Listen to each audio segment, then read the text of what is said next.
What's up everyone, how's it going? So earlier today, this morning, we got an interesting article coming from IGN, and this is actually regarding the future of EA Star Wars games. So as many of you all probably know, the license is due to expire in 2023. And a lot of people have been speculating, is Disney or Lucasfilm, whoever really runs that, is the corporation gonna renew their license again, or are they gonna give it to someone else? Because again, like we all know, EA Star Wars, they've had a lot of controversial issues when it comes to putting out new Star Wars games. Obviously, Battlefront 2015's problem was the lack of content at launch. Battlefront 2's problem, no doubt, was the loot box fiasco. And then obviously Galaxy of Heroes, that mobile game. I don't play it, so I don't know too much about it. It apparently makes millions of dollars each month because of how much microtransactions and stuff are in it, but that's a whole other story. So basically, EA Star Wars, they've had a lot of issues, in my opinion, and a lot of other people's opinion, when handling the Star Wars license. And for me personally, it really comes down to not taking advantage enough with this, because any gaming IP or any gaming company would just kill to have the Star Wars license to be able to make all these games and stuff.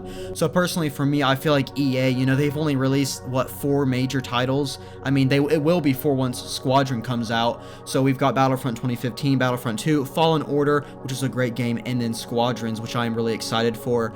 And Battlefront 2 became probably my favorite Star Wars game ever after the renewal and after, the updates and stuff. And the game had a very huge turnaround, but with Battlefront 2015, I was very disappointed to see that there was no Clone Wars content. Of course, this was at the time right before The Force Awakens came out, so the sequel trilogy wasn't really all there, so I understood why they did not have content for that.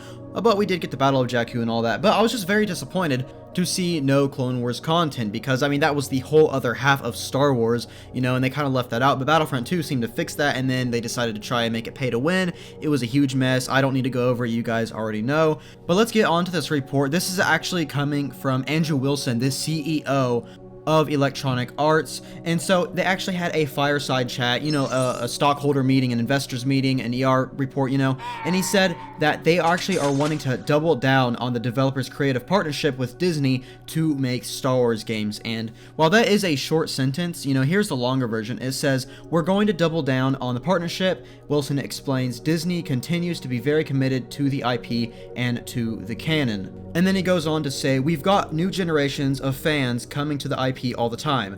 He says, "So our expectation is we think there continues to be a really, really strong opportunity in and around that relationship and with the IP going forward." So there's a lot that we can take away from this, and that really comes down to the little first part where he says they are going to double down on the developers' creative partnership with Star Wars games. And that does make me pretty excited and really curious to see what they are going to do in the future, because right now we've only gotten 4 in October major AAA titles coming for Star Wars, despite having the license for around 7 years or so. So I just think that there was a lot more missed opportunities that they have not taken advantage of enough. There's so many things in the Star Wars universe. They could recreate the KOTOR series. They could, obviously there's Battlefront 3 and stuff, which we'll talk about in a minute. And there's just so many different opportunities that they could have, but for some reason, they aren't taking it. And I was talking to Split Screen on Twitter, and I told him, I said, EA, if I was EA, I would have an entire studio dedicated to making Star Wars games. Yes, I know there's branches like Motive and DICE, of course, made Star Wars games, but I'm talking an entire studio. We have EA LA and then EA in Stockholm and all of that, but I would have an entire one, and this would basically be the Lucasfilm 2.0, and that no doubt would have Disney re-sign that contract, which is another thing.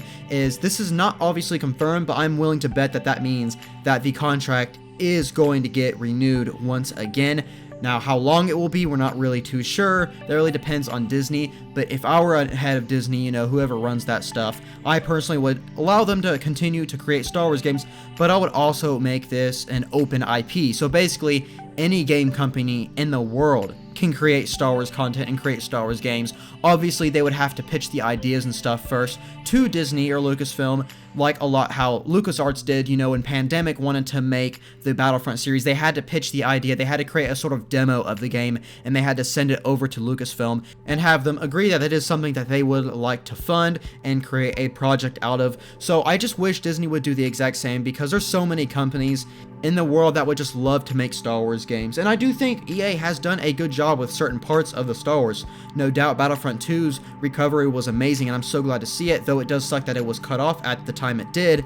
And then Fallen Order was an amazing game as well, and that is going to be a series. You know, they actually confirmed that the Jedi Fallen Order, or not really the Fallen Order, but the Star Wars Jedi games will be a franchise rather than 1 or 2 games. So that also leads me to believe that the contract is in talks of being renewed and stuff. I just hope it's not the exact same contract where it is specified to EA only, you know, it's locked down to them only so that no other company has the rights to make Star Wars games and stuff. So I think that if they do it that way where anyone can make them and they just, you know, have to pitch the idea to Disney or Lucasfilm first, and then obviously they would get a cut of the profit, I think that would be amazing. I mean, think about getting like 3, maybe even 4 Star Wars games a year, like major games, you know, there's Activision, there, you know, even maybe if Rockstar wants to take up the opportunity of making one. I don't see that happening at all, but it would be really interesting. You know, there's so many companies, like I said, that probably are dying just to make a Star Wars game and just to have that opportunity. So, you know, that's just really my thoughts on things. I think a Battlefront 3, I personally do not see it coming in the next 2 or 3 years. I think maybe 4 or even 5 we'll probably see one, because that will be after the next gen consoles have come out and fleshed out and everything, and they'll probably take a lot of time to create it, because you can't make a game with less content than Battlefront 2. You know, that just would not make sense at all, and they would get a lot of backlash for that. So I personally think they're going to hold off on a Battlefront 3 for a while. No, that's not confirmed or anything, that's just all my speculation, but that's pretty much the way I think it's going to go with the series. But yeah, overall, it is looking like EA is going to have their contract restored once again.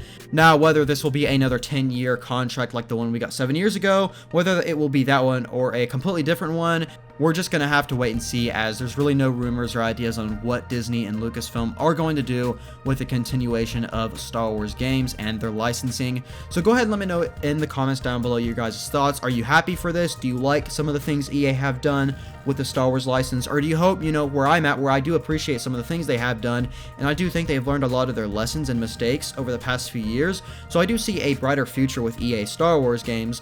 But I would also like to see more developers have the opportunity to create games within this franchise, because this is a huge world, there's so much they can do, and it adds competition, you know, so EA wants to make a better Star Wars game, then Activision want to be, you know, making an even better one than that one, so it just adds a nice competition level and makes us the best games possible. But yeah, those are just my thoughts and speculation on anything. So yeah, be sure, like I said, leave a comment down below, let me know.